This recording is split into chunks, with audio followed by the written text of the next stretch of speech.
beautiful poem, The Lake Isles of Innisfree, from class 9th. This poem is composed by William Butler Yeats. William Butler Yeats, जिनका short form में name W.B. Yeats भी बोला जाता है, इनको address किया जाता है।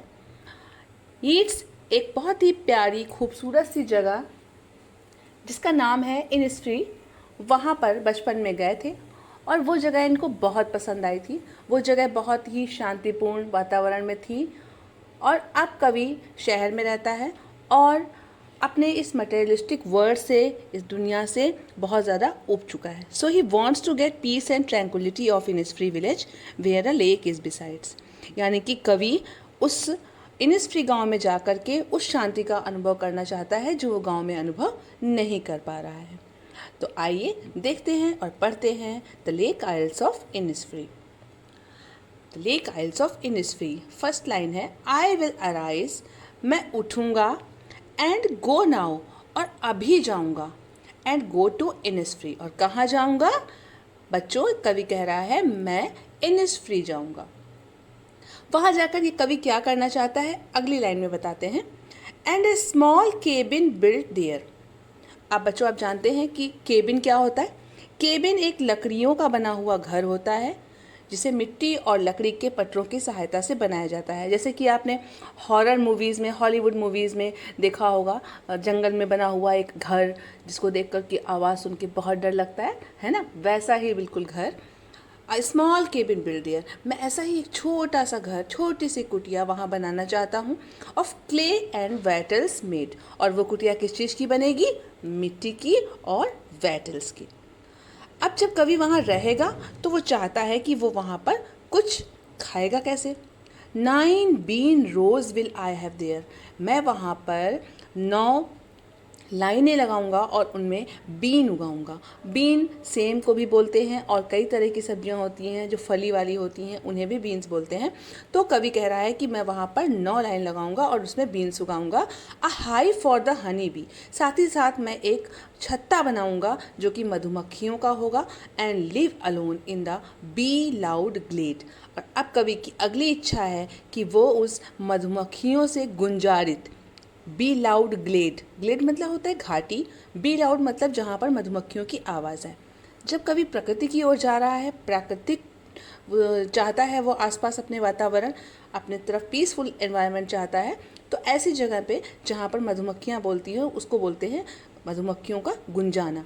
वो कवि वहाँ पर अकेले रहना चाहता है और मधुमक्खियों की गूंजित घाटी में रहना चाहता है, अपना समय बिताना चाहता है। तो आपको ये पैराग्राफ समझ में आ गया होगा। तो आइए अब पढ़ते हैं next paragraph.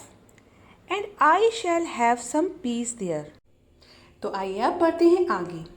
And I shall have some peace there, मुझे वहाँ पर शांति मिलेगी। For peace comes dropping slow, क्योंकि वहाँ पर शांति धीरे धीरे से आती है।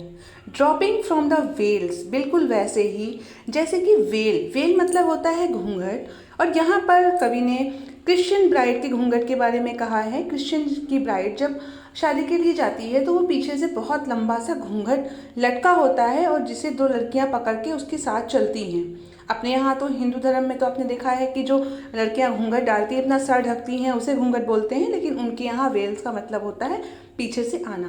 तो जिस प्रकार से दुल्हन आगे आगे चलती है और घूंघट पीछे से धीरे धीरे आता है, बिल्कुल वैसे ही कवि कह रहा है कि सुबह भी धीरे धीरे आएगी, क्योंकि गाँव में जो सुबह होती है वो जल्दी हो जाती है और सूर्योदय तक भी काफ़ी समय होता है, जिसमें कि लोगों को मॉर्निंग एंजॉय करने का समय मिल जाता है।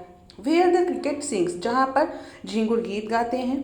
There midnight's all a glimmer, और कभी आगे कह रहा है कि गांव की जो मिडनाइट है, आधी रात है, वो भी चमक से भरी हुई होगी, क्योंकि शहरों में तो पोल्यूशन की वजह से हम तारे नहीं देख पाते, लेकिन वहाँ पर हम अच्छे से तारों का भी देख पाते हैं, उनकी चमक देख पाते हैं। And Noon a purple glow, यहाँ तक गाँव की जो दोपहर है वो भी चमकीली सी होगी। And evening full of the Lynette swing, गाँव की शाम इतनी सुंदर होगी, वहाँ इनिस्फ्री की गाँव के जो शाम होगी वो इतनी सुंदर होगी जैसे कि लिनेट के पंख होते हैं। लिनेट एक चिड़िया होती है जो बहुत ही ब्यूटीफुल होती है, बहुत ही सुंदर होती है, और इसीलिए कवि यहाँ पर शाम की तुलना लिनेट के पंखों से कर रहा है। अब आते हैं थर्ड पैराग्राफ पे। आई विल अराइज, मैं उठूँगा, एंड गो नाउ, और अभी जाऊँगा, for always night and day. यहाँ पर नाइट एंड डे का मतलब है हमेशा, और मैं हमेशा वहाँ रहूँगा। आई हेयर लेक वाटर लैपिंग, वहाँ पर मैं झील के पानी की छप छप की आवाज़ सुनूंगा। With low sounds by the shore, जब मैं वहाँ पर झील के किनारे खड़ा होऊंगा तो मैं धीमी धीमी आवाज़ में वहाँ के पानी की छप छप की आवाज़ को भी इंजॉय करूँगा। While I stand on the road वे, अब यहाँ पर जो लाइन्स, 2 लाइन्स हैं लास्ट, यहाँ पर कवि फिजिकली तो शहर में है बट मेंटली वो इनिस्फ्री में है। और कवि कहता है जब मैं यहाँ पर सड़क के किनारे खड़ा होता हूँ और ऑन द पेवमेंट्स ग्रे, या फिर यहाँ का जो मैं भूरा जो पेवमेंट होता है, जो सड़कों पर आप देखते हैं कि रोड पे व्हीकल चलते हैं और साइड साइड में जो फुटपाथ बना होता है उसको पेवमेंट बोलते हैं, वहाँ पर जब मैं खड़ा होता हूँ, I hear it in the deep heart's core, तो मैं अपनी दिल की गहराइयों में, दिल के कोने में ऐसा महसूस करता हूँ जैसे कि मैं झील के किनारे खड़ा हूँ और पानी की छप छप की आवाज़ सुन रहा हूँ। तो बहुत ही अच्छी पोयम है, कैसी लगी आपको कमेंट सेक्शन में ज़रूर बताइएगा। और अगर आपको पोयम अच्छी लगे तो लाइक कीजिएगा, अपने फ्रेंड्स के साथ शेयर करना बिल्कुल नहीं भूलिएगा। तो मिलते हैं नेक्स्ट वीडियो में, तब तक के लिए bye bye and thank you for watching.